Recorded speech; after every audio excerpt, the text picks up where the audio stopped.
자, 오늘 말씀의 제목을 다 같이 한번 말해봅시다. 구원자 예수.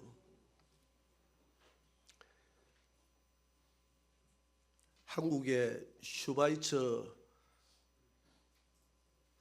박사라고 하는 장기려 박사가 80의 생일을 맞았을 때 그 생일 석상에서 자기 인생을 살아오면서 여러 가지 기쁨이 있었지만 자기에게 가장 큰 기쁨을 준 세 가지를 설명했습니다. 첫째는 결혼한 후에 아들을 낳았을 때 그렇게 기쁘더라는 거예요. 아들을 낳았을 때. 여러분, 첫 아들을 낳았을 때 기쁘지 않습니까? 첫 딸을 낳았을 때 기쁘지 않습니까? 우리 민정 집사는 아들도 없으면서 왜 아멘을 합니까? 근데 그 앞에 아들 아멘 했잖아.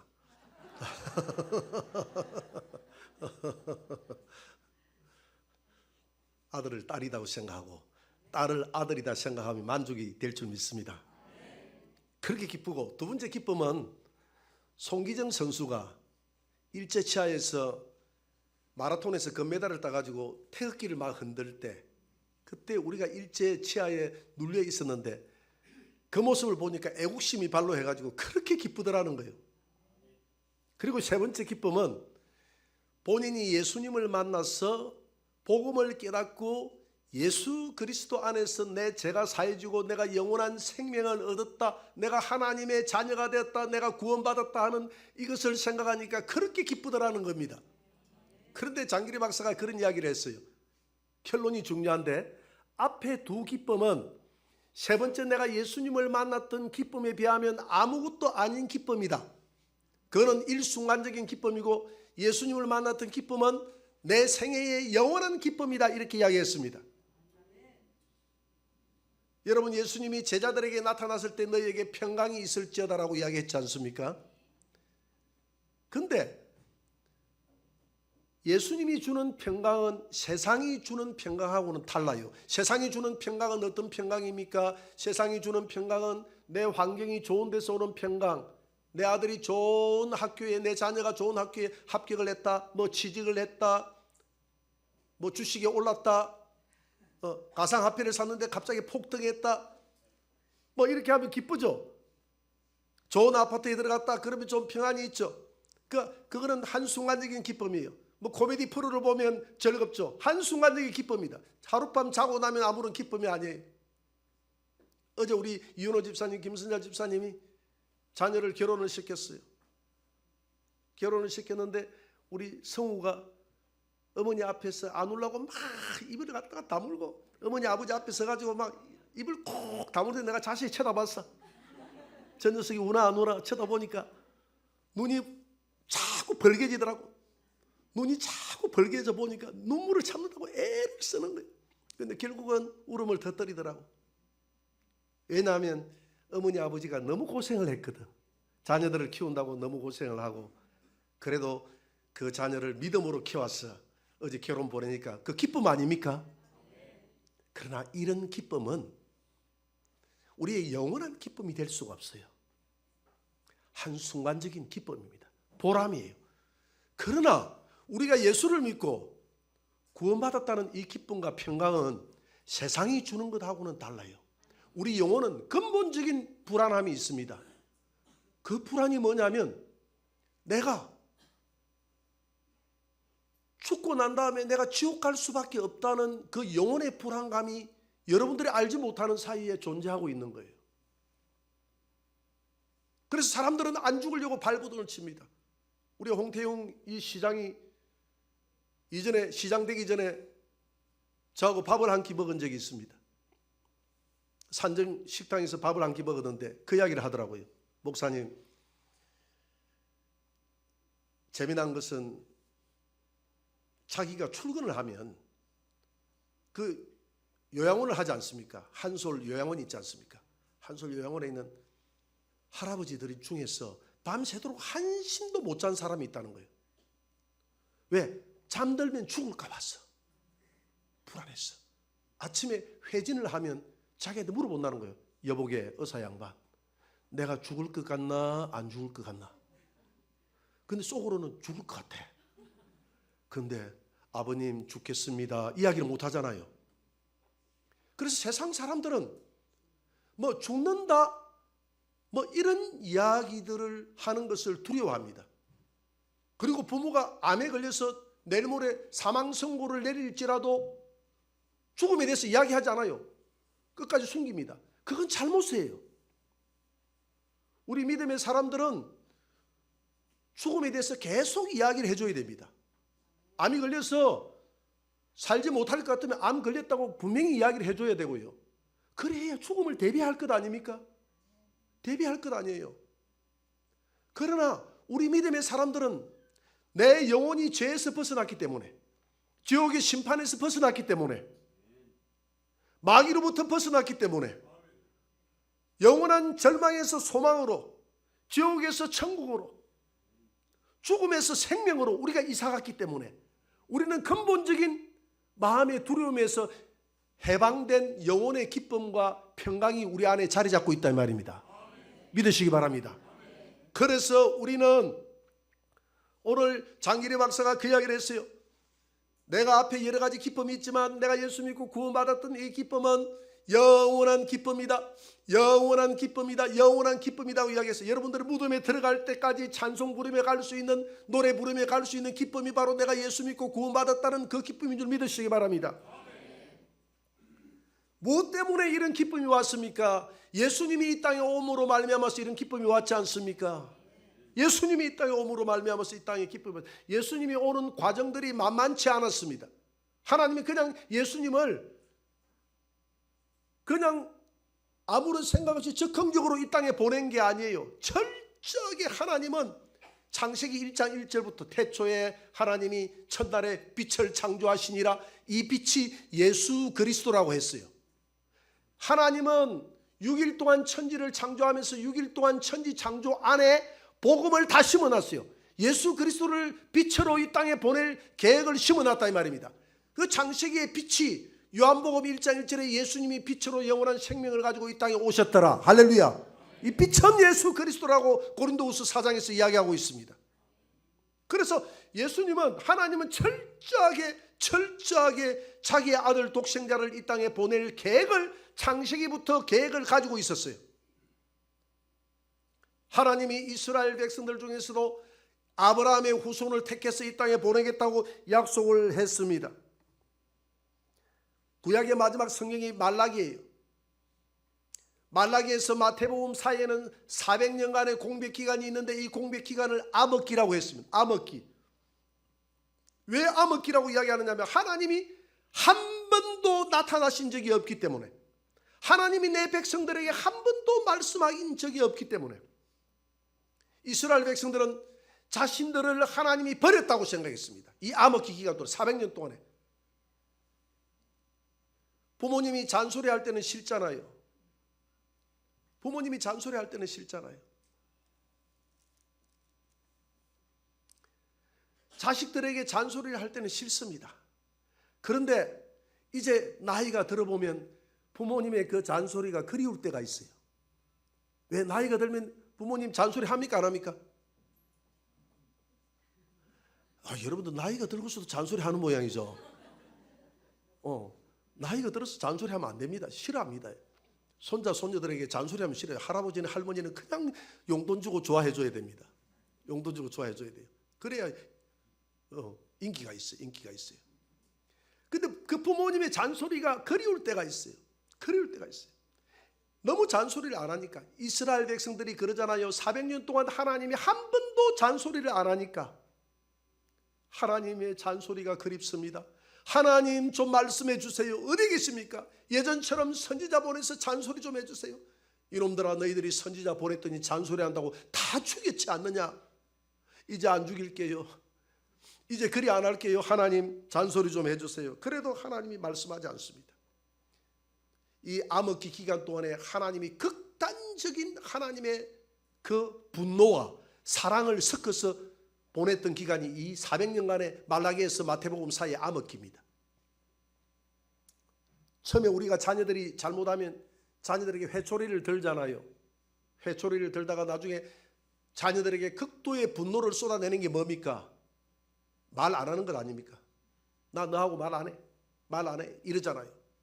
하나님이 가나안 땅에 들어간 이스라엘 백성들에게 이제는 저 땅에 들어가서 저 백성들을 본받지 말고 우상을 섬기지 말고 오직 하나님만 섬겨라. 하나님만 섬기라. 내가 복의 근원이 되어서 내가 너희들에게 복을 주겠다. 들어가도 복을 받고 나가도 복을 받고 떡반죽 그릇이 복을 받고 너희에 있는 짐승들이 복을 받고 다 내 자손과 후대 천대까지 내가 복을 주겠다고 하나님이 약속을 했는데 이스라엘 백성들은 우리 인간은 근본적으로 마귀가 인간을 지배했기 때문에 인간의 DNA 속에는 계속 귀신을 섬기고 우상을 섬기고자 하는 습성들이 우리 안에 있다 이 말입니다. 그래서 아무리 하나님이 현현에서 시내산에서 나타나서 그렇게 말씀해줘도 이스라엘 백성들은 듣지 않고 우상을 섬깁니다. 그때 하나님께서 가볍게 채찍을 때립니다. 그 채찍이 뭡니까? 가나안 땅에 있는 이방 민족들로 하여금 거기 가나안 땅에 있는 기존 족속들로 하여금 이스라엘 백성들의 허리를 찌릅니다.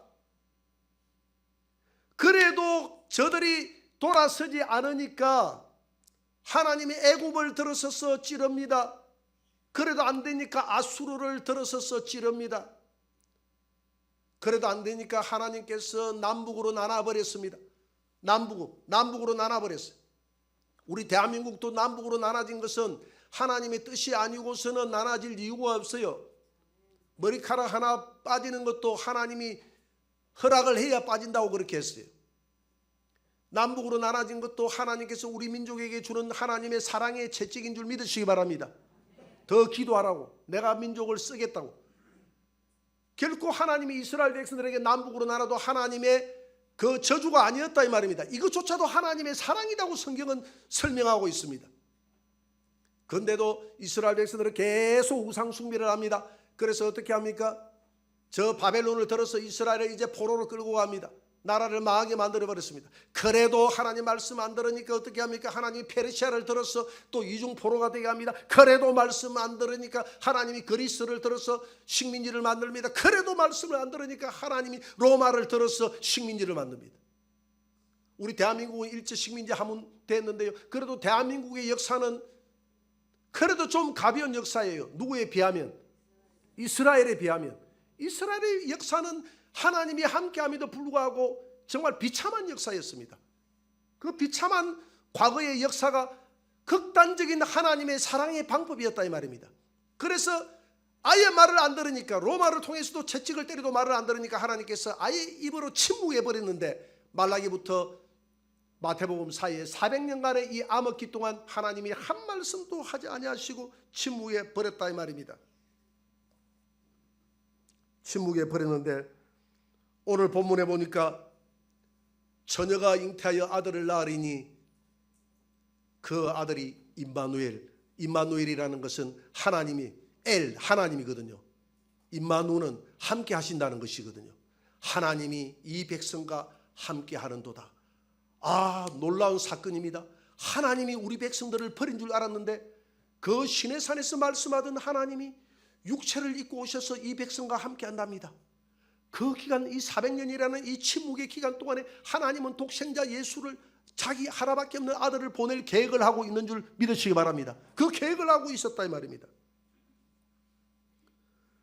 그래서 예수님은 그냥 우연히 온 것이 아니라 구약의 많은 선지자들의 그 예언을 따라서 왔어요. 예언을 따라왔습니다. 그래서 이사야 7장 14절을 한번 떼어봅니다. 다 같이 읽어봅시다. 그러므로 주께서 친히 징조를 너희에게 주실 것이라. 보라, 처녀가 잉태하여 아들을 낳을 것이요 그의 이름을 임마누엘이라 하리라. 처녀가 잉태하여 아들을 낳을 것이요. 오늘 마태복음 2장 23절에 보라, 처녀가 잉태하여 아들을 낳을 것이요 그 이름을 임마누엘이라 하리라. 이 말씀은 오늘 이 마태복음의 기자인 마태가 이사야 7장 14절의 말씀을 인용해서 이 태어나는 지금 마구간에 태어나는 그 아들이 이사야 7장 10 이사야 선지자가 예언한 그 아들이 맞다. 그 아들이 맞다. 메시아가 맞다. 기름 부음 받은 그리스도가 맞다라는 것입니다.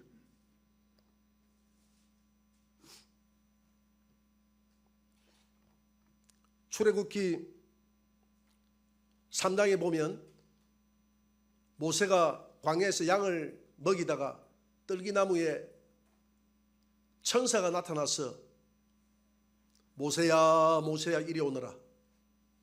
모세야 모세야 이리 오너라. 너가 선 자리는 거룩한 자리니 신을 벗어라. 나는 아브라함의 하나님, 이삭의 하나님, 야곱의 하나님이다. 하나님이다. 하나님이다. 나는 하나님이다 라고 이야기합니다. 근데 사실은 하나님이 아니었어요. 누구였습니까? 천사였어요. 사실은 천사예요. 출애굽기 3장을 쳐다보면 천사라고 했다가 하나님이다 했다가 이렇게 이야기를 하고 있습니다. 시내산에서 율법을 주신 분이 사실은 여호와가 아니라 천사라고 이야기합니다. 사도행전 7장에 보니까 7장 30절에 이렇게 이야기했어요. 40년이 참에 천사가 시내산 광야 가시떨기 나무에서 나타나서 이렇게 이야기하고, 스데반 이야기할 때 천사라고 이야기했어요. 그리고 사도행전 7장 35절에 뭐라고 이야기했냐면 가시나무 떨기 가운데서 보이던 천사의 손으로 이렇게 이야기합니다. 천사라고 이야기했어요. 시내산에서 위엄의 여호와로 나타났던 그분이 천사라고 이야기합니다. 사도행전 7장 38절에 보니까 시내산에서 말하던 그 천사와 우리 조상들이 함께 광야에 있었고 천사와 함께 있었다고 이야기합니다. 사도행전 7장 53절에도 천사라고 이야기합니다. 율법을 주신 분이 천사라고 이야기합니다. 너희는 천사가 전한 율법을 받고도 지키지 아니하였도다라고 이야기합니다. 그런데 왜 천사가 여호와로 나타났을까요? 왜 천사가 나는 여호와다 하고 여호와로 나타났습니까?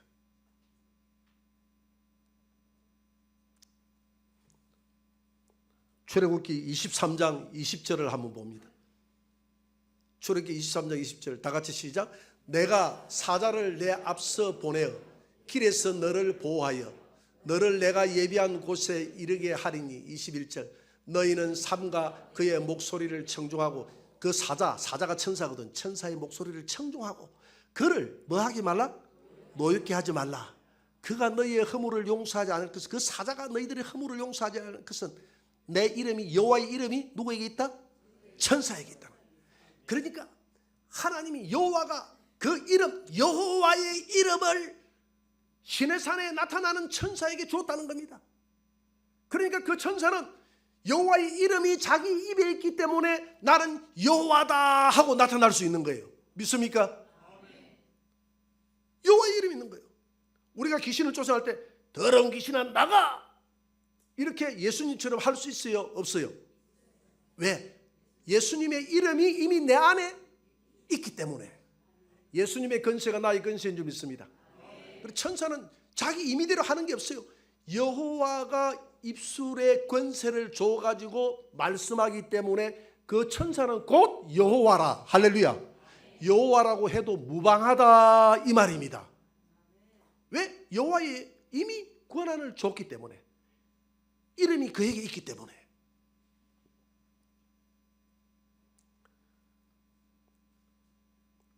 내 이름이 그에게 있다. 내 이름이 그 천사에게 있다. 그래서 모세가 하나님께 보냄을 받고 이렇게 얘기합니다. 내 백성에게 가라고 했잖아요. 그러면 누가 나를 보냈다고 이야기하면 내가 할 말이 없습니다. 하나님의 이름이 뭡니까? 이렇게 물어봅니다. 하나님의 이름이 뭡니까? 그렇게 사실은 이 천사에게 물어본 것이죠. 그러나 이 천사는 여호와처럼 말할 수 있는 것이죠. 왜? 여호와의 이름이 그의 입에 있기 때문에. 그렇게 물어보는 모세에게 출애굽기 3장 15절에서 이렇게 하나님이 말씀하고 있습니다. 모세에게 말해줍니다. 15절에서 하나님이 또 모세에게 이르시되 너는 이스라엘 자손에게 이같이 이르기를 모세에게 말합니다. 너의 조상의 하나님 누구라고 합니까? 여호와라고 이야기합니다. 내 이름은 여호와. 아브라함에게 나타났던 하나님이 여호와다. 이삭에게 나타났던 하나님이 여호와다. 야곱에게 나타나신 하나님이 여호와다. 그 여호와께서 나를 너희에게 보내셨다. 나를 너희에게 보내셨다. 이는 이 여호와는 나의 영원한 이름이여 대대로 기억할 나의 칭호다 라고 이야기를 합니다. 칭호다 라고 이야기해요. 하나님의 호칭이라는 겁니다. 하나님의 대대로 우리가 기억할 호칭이라는 겁니다.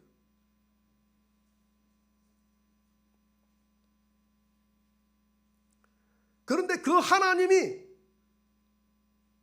오늘 이 땅에 오시겠다는 거예요. 오늘 임마누엘 하겠다는 겁니다. 그 하나님이 이 땅에 오신 분이 누굽니까? 예수라. 그 여호와가 예수라는 겁니다. 하나님의 이름이 자꾸 바뀌어요. 왜? 호칭이기 때문에 바뀔 수 있는 거예요. 처음에 하나님의 이름이 어떤 이름이었습니까? 엘의 하나님. 복수로는 엘로힘의 하나님. 그러니까 이거는 범신론적인 하나님. 하나님이 존재하고는 있으나 우리와 상관없는 하나님, 범신론적인 하나님. 그러나 하나님이 이스라엘 백성들을 택하고 난 다음에 나타나신 하나님의 이름이 바뀌어서 나타나는데, 그 바뀌어서 나타난 하나님의 이름이 뭡니까? 여호와. 여호와, 스스로 존재하는 자, 언약의 하나님. 그러니까 엘로힘의 하나님은 아무도 언약하지 않았습니다. 왜? 범죄한 인간들에게 언약하지 않았는데 하나님이 드디어 내 백성들하고 언약의 하나님으로 나타나는데 그 하나님의 이름이 여호와라, 이 말입니다. 여호와라. 무엇을 언약했느냐면 시내산에서 결국 짐승을 잡아서 율법을 주겠다고 언약했습니다. 이 율법과 선지자가 말하는 것이 결국 누굽니까? 율법과 선지자가 증거하는 것이 누굽니까? 천문일답. 누굽니까? 예수. 오직 예수. 율법과 선지자가 증거하는 것이 누구라고요? 예수 그리스도라는 것입니다. 그래서 이 여호와가 나타나서 언약했다는 것은 무엇으로 언약했느냐? 율법으로 언약을 했다는 것이거든요. 율법으로 언약했다는 것은 결국 누구를 보내주겠다고 언약했느냐 하면 율법이 증거하는 바는 예수 그리스도라. 믿으십니까? 누가복음 24장 44절에 보니까 모세의 율법과 선지자의 글과 시편에 가리켜서 모두 다 나에 대한 정언이다 라고 이야기했어요. 그 모든 것들은 예수님에 대한 정언이다. 그래서 우리가 구약을 읽을 때는 전부 예수 그리스도가 구약에 녹아있기 때문에 예수 그리스도가 보이지 않으면 아무런 의미가 없어요. 구약에서 예수 그리스도를 발견하시기 바랍니다. 구약에서 예수 그리스도를 발견한 우리의 선진들은 전부 구원을 받았습니다. 모세가 쪼개지는 반석도 예수 그리스도요, 샘물도 예수 그리스도요, 마라의 썬물도 예수 그리스도요, 홍해 바다도 예수 그리스도의 십자가요, 방주도 예수 그리스도요, 하늘에서 떨어지는 만나도 예수 그리스도의 말씀이요. 전부 모세가 예수 그리스도에 대해서 증거했다 이 말입니다. 예수 그리스도. 그래서 이사야가 예수님에 대해서 또 증거했는데, 모세만 증거 아니고 수많은 선진들이 증거를 했는데 이사야 40장 3절에 이렇게 증거를 했습니다. 다 같이 시작. 외치는 자의 소리여 이르되 너희는 광야에서 여호와의 길을 예비하라. 사막에서 우리 하나님의 대로를 평탄하게 하여라. 외치는 자의 소리가 앞으로 있을 것이다. 외치는 자의 소리가 있을 것이다. 광야에서 외치는 자, 예수 그리스도를 외치는 자가 있는데 그 외치는 자의 소리가 어떤 소리를 내느냐? 너희는 주의 길을 예비하라. 여호와의 길을 예비하라고 외치는 자의 소리가 있을 것이다. 이렇게 700년 전에 예언했는데 그 외치는 자의 소리를 부르짖었던 사람이 누굽니까? 침례 요한이었습니다. 침례 요한이었어요. 마태복음 3장 3절입니다. 한번 봅니다. 다 같이 시작. 그는 선지자 이사야를 통하여 말씀하신 자라. 일러스되 광야에 외치는 자의 소리가 있어 이르되 너희는 주의 길을 준비하라. 그가 오실 길을 곧게 하라. 이사야 40장 3절과 마태복음 3장 3절이 틀리는 글이 하나 있는데 그게 뭡니까? 마태가 이사야 40장 3절을 하나 인용을 했잖아요. 인용을 한 글 중에서 조금 다르게 인용한 게 있어요. 그게 뭡니까? 그렇죠. 이사야 40장 3절에는 여호와의 길을 예비하라고 이렇게 외칠 것이다 라고 이야기했는데 실제적으로 외칠 때는 주의 길을 예비하라고 외쳤지 않습니까? 왜 그랬습니까? 그 여호와가 우리 인생의 주인으로 온다는 것입니다. 그 여호와가 우리 인생의 주인일 뿐만 아니라 만물을 창조하신 주인이라는 것입니다. 그래서 자기 땅에 왔다고 했죠. 요한복음 1장 10절에 보니까 자기 땅에 왔으나 11절에 보니까 아무도 그를 알아보지 못했고 영접하지 아니하였으나 영접하는 자, 그 하나님 여호와를 영접하는 자는 하나님의 자녀가 되는 권세를 주셨으니. 그러니까 예수님이 구약에 나타났던 여호와가 예수님이라는 것입니다. 성자 여호와라는 것입니다. 그 성자 여호와가 하늘 보좌를 버리시고 이 땅에 우리의 주님으로 마옥간에 오셨다는 겁니다. 믿으십니까? 그래서 마태복음 1장 21절에 아들을 낳으리니 그 이름을 예수라 하라. 이 예수라는 이름은 그가 자기 백성을 그들의 죄에서 구원할 자이십니다. 구원자라는 것입니다.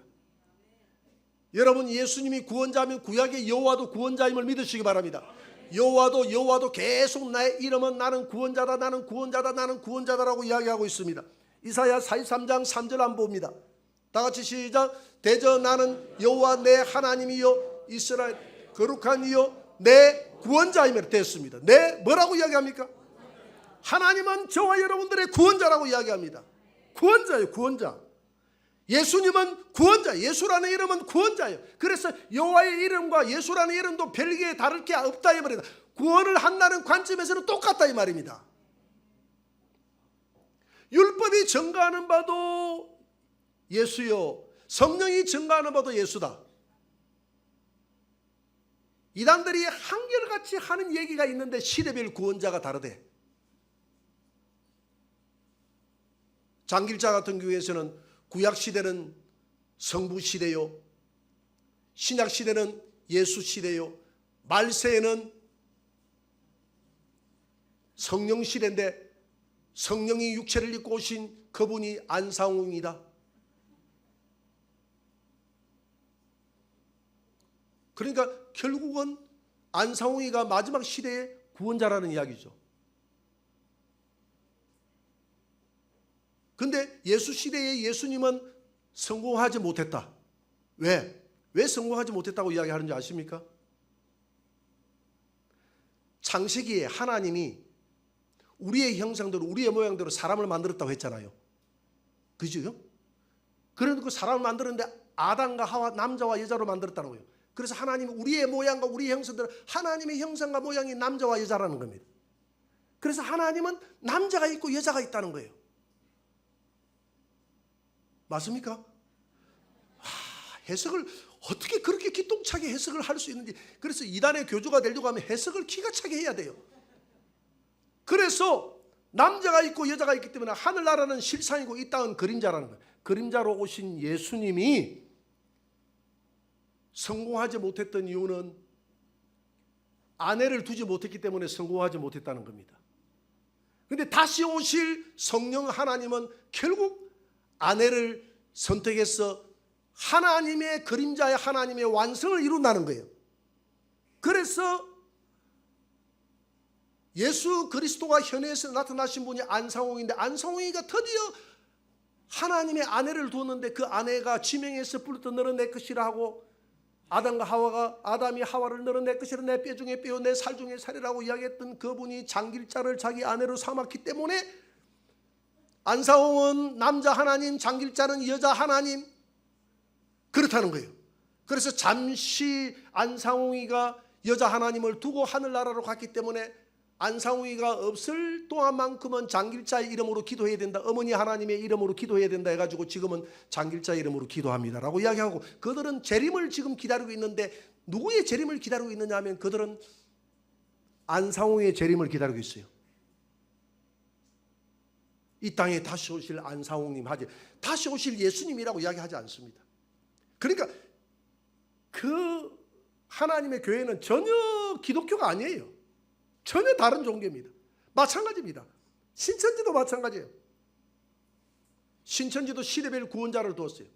그런데 우리 신학에도 조금 생각해 봐야 될 문제가 있어. 우리 정통 신학에도. 왜냐하면 구약 시대를 가지고 성부 시대, 신약을 성자 시대, 그리고 말세 예수님이 가고 난 다음에 성령이 오니까 성령 시대라고 이야기했는데 따지고 보면 이게 맞지 않아요. 구약의 여호와 하나님이 누구를 증거했습니까? 예수님을 증거했잖아요. 구약에도 누구를 믿어야 구원을 받습니까? 예수 그리스도를 바라본 자들은 다 구원을 받았다고 히브리서 11장 13절에서 이야기했어요. 믿음의 선지자들은 4,000년 전에 미래에 오실 예수를 바라봤고 언약하신 예수님, 어떤 사람들은 3,000년 뒤에, 2,000년 뒤에, 1,000년 뒤에, 700년 뒤에, 400년 뒤에, 100년 뒤에 오실 예수 그리스도를 전부 바라보고 그 언약을 붙든 자들. 그래서 마태복음에 보면 5명의 여인이 나오는데 5명의 여인이 한결같이 도덕과 윤리적으로는 문제가 많지만은 그들은 다 누구를 붙들었습니까? 이 땅에 다 오실 예수 그리스도를 붙들었기 때문에 예수님의 족보에 들어갈 수 있었습니다. 그래서 구약 시대도 예수 시대요, 신약 시대도 예수 시대요, 말세에도 성령님은 누구를 증거합니까? 예수님을 증거하기 때문에 예수 시대다. 그래서 예수님은 요한계시록에서 나는 알파와 오메가요, 시작과 끝이라. 구원의 시작이요, 구원의 가정이요, 구원의 끝이 예수입니다. 그래서 시대별 구원자는 없어요. 시대별 구원자는 오직 예수밖에 없어요. 마지막 때 뭐 JMS, 장길짠성, 동방번개파 뭐 5만 것들이 다 생겨났는데 시대별 구원자는 예수 그리스도밖에 없음을 믿으시기 바랍니다. 예수 그리스도. 그래서 아들을 낳을 것인데 그 아들이 구원자로 올 것인데 그 아들이 예수라. 호세아 13장 4절에도 이렇게 이야기합니다. 호세아 13장 4절을 한번 떼어봅니다. 다 같이 시작. 그러나 애굽 땅에 있을 때부터 나는 내 하나님 여호와라. 나밖에 내가 다른 신을 알지 말 것이라. 나 외에는 구원자가 없느니라. 나는 여호와인데 여호와 외에는 구원자가 없다. 여호와 외에는 구원자가 없다고 했는데 예수님이 나타나서 나는 구원자다 했다는 이 말은 예수가 곧 여호와라는 이야기입니다. 믿으십니까? 어떻게 예수가 4대 성인 중에 하나가 들어갈 수 있어요? 도울 김용웅 씨는 성경을 그렇게 요한복음서를 강의하는 그가 아무리 세상적으로 해박한 천재라고 이야기해도 성경은 천재가 성경을 풀 수 있는 게 아니에요. 성경은 성령이 감동하지 않으면 절대로 성경을 풀 수 없습니다. 그의 눈에는 예수가 하나님으로 보이지 않는 거예요.